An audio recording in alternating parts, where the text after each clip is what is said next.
As condo inventory piles up in Toronto, ReMax says price declines are coming to an end. Hey there, welcome back to Bald Prairie Real Estate. My name is Matthew Pfeifer, real estate agent in Regina. That's my trusted assistant, 𝗤𝗲𝗄𝗧. This is the weekly news recap where I get you up to speed on what's been going on in the Canadian real estate market and all Canadian real estate related news, give you my thoughts and opinions on them. We're talking about ReMax's fall outlook real quickly here, but of course, let's start off with another one of my terrible bad dad jokes. How do you get Kleenex to dance? You put a little boogie in it. If you have a terrible joke I can use in the future, put it in the comments below. Let's get into this week's Canadian real estate news. Let's start things off talking about a very clickbait title from BNN. Articles like this are why I don't use a year-over-year comparison when I'm doing my monthly Canadian real estate market updates and instead use a 5-year rolling average. Because if you just read the title and see sales are down 20% in the Calgary real estate market, you're probably thinking, boy, things have really slowed down. And that's just simply not correct. Context really matters here, because what the article doesn't say is that August 2023 was by far the busiest month that they've ever, or busiest August that Calgary has ever had, by an absolute landslide. You know what's the second busiest August they've ever had? August 2024. What I'm going to do is read in reverse order here the 5 busiest Augusts that Calgary's had to show you here. So in 2019, about 1,580 homes were sold in a month. If you go to 2022, a little over 2,100 homes sold in a month. Go to 2021, also a little over 2,100 homes sold in the month. Then you get to 2024, just under 2,200 homes sold a month. And 2023, over 2,700 homes sell in the month. If you just roll the best or the last 5 years, which of course includes some of the best years that Calgary has ever had, 2024's August was nearly 8% above that 5-year rolling average with all of those great months in there. Real quick pause here. If you're thinking about buying a house in Regina, obviously I'd love to help you out, but if you're somewhere else in Canada, don't worry, I can get you set up with a perfect real estate agent that'll handpick for you. If you check out the description of this video, you're gonna see a link to my calendar where you can book me in for an agent recommendation consultation. I'll give you a call, learn about what's important to you in a house, in a real estate agent, and I'll get you set up with that perfect agent in your market. And now let's get back to the video. Next, let's talk about the Bank of Canada once again cutting rates here in September. So Gabe, I've got 2 spots here where you can kind of potentially put some clips in. Surprising absolutely nobody, Bank of Canada once again cuts rates 25 basis points. When I put up the poll on this, 63% of you responded the Bank of Canada was going to cut rates by 25 basis points. So great job, guys. You guys got that one right. 20% also said they thought the Bank of Canada might cut rates by 50 basis points. I think there's a possibility we might see that in the October meeting, but I'm still not willing to bet on that quite yet.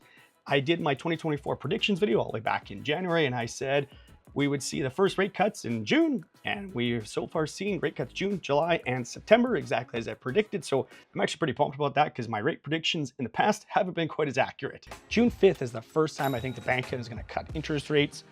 July 24th, I think you're going to cut interest rates. September 4th, I think they're going to cut. Yes! Hell yeah!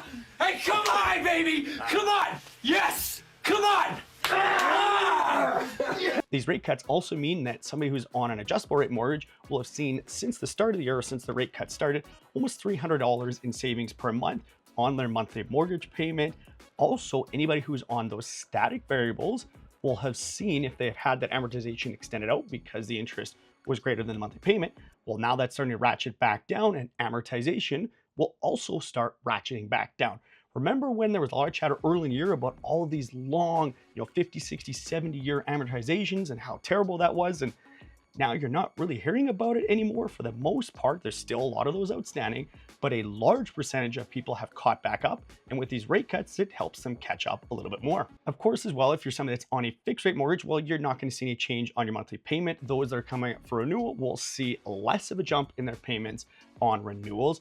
But I just did a quick calculation here. If somebody's looking to purchase earlier in the year versus now, fixed rates have dropped about 1 to 1.5%, meaning that somebody who didn't buy earlier in the year, instead decided to buy now, is going to see that monthly payment about $500 to $600 a month lower, or they qualify for about $100,000 more. That's pretty significant for buyers right now. Let's check in on this week's best available mortgage rates.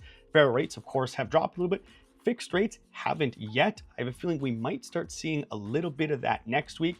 The bond market did see a reduction as well, so I have a feeling we'll see small drops, next week. Always remember though that the lowest mortgage rate is not necessarily the best mortgage available. So dig into things and make sure you know what type of mortgage you're getting. Starting off looking at insured mortgages, right now Citadel has the best three available, 4.49. Again, Citadel only operates in Ontario. Radius, which operates throughout Canada, 4.59% was the best for a 3-year. When it comes to the 5-year fixed, Radius also has a really good one, 4.39%, and then is a small drop from last week. The best 10-year money I could find, 5.6% through Citadel. There are a few other competitors all in about that same price range. If you're looking on the variable side of things, Radius 5.45 is the best adjustable rate variable. And when it comes to static payment variables, you've got 5.3% available through Manulife right now. Looking at uninsured mortgages, the best 3-year mortgage was 5.09 through CMLS. That's the same as last week. Best 5-year fixed rate, 5.79 through Manulife, a slight drop from last week. If you're looking at 10-year mortgages, 5.6 available through Citadel is the best I could find. On the variable side of things, the best variable mortgage adjustable rate mortgage I could find, 5.95 through MCAP, and the best static was 5.74 through TD. Looking at the big 5 banks, not a lot of changes here. CIBC 4.64 again, BMO dropped to 4.67, TD's at 4.69, that's unchanged. Scotiabank 4.89, also unchanged, and RBC 4.94, also unchanged. Putting this into a real world example, if you're going with a $500,000 purchase with 10% down, the best 5-year fixed rate works out to about $2,500 a month. The highest works out to about $2,700 a month, so $200 a month difference. If you're comparing the best 5-year bank rate to the best 5-year monoline rate, it's about a $100 a month difference. That actually works out to $6,000 over the course of a 5-year term. So please guys, shop around, can save you a fair amount of money. Now let's look at REMAX's 2024 fall housing market outlook. The quick highlights here, they're expecting home prices to end the year nationally about 1 to 6% up.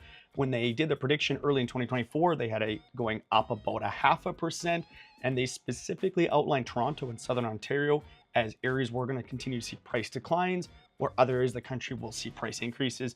We'll get into that here. Now, when this came out, I did a quick little short on it, and I said, hey, you know, they are predicting Toronto to be down 2%. I said, you know, I think that's going to be closer to about 7 or 8%. Now, that came out, of course, right before the Toronto Real Estate Board released their data this morning as of when I'm recording this video. And I'm going to be talking about it in my monthly Canadian real estate market update when you get into the Toronto section. But we're actually seeing the pace of price declines in Toronto slow down.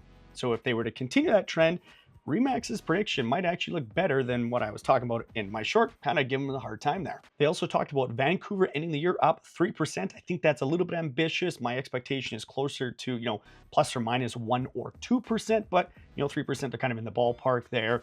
They also said that Edmonton is going to be the leader, having price increases of 6%. I think they're missing one there. They also said Calgary was going to be up 3%. And interestingly enough, they have no forecast for Regina. You know, REMAX, you can give me a call. I'll give you all the information and insight that you could possibly want about. That is, of course, my market. That being said, even my own company, Royal LePage, doesn't want to call me for my insights on Regina. So I don't know, maybe I get more subscribers or something and they'll give me a call. But the city I think everybody is sleeping on, REMAX included, Saskatoon. I have a feeling them and Edmonton are going to kind of duke it out for having the highest price increases year over year. And I got a gut feeling Saskatoon's going to end the year 7 to 10% up. So we'll have to see whether it's Edmonton or Saskatoon ends up higher. You guys let me know if it's going to be one of those two cities or one maybe I haven't talked about that's going to end the year with the highest year-over-year price increases. And after you finish, let me know in the comments below which is going to have the highest price increases. Check out this video right here next. As always, give this video a like if you liked it. And thanks very much for watching, guys.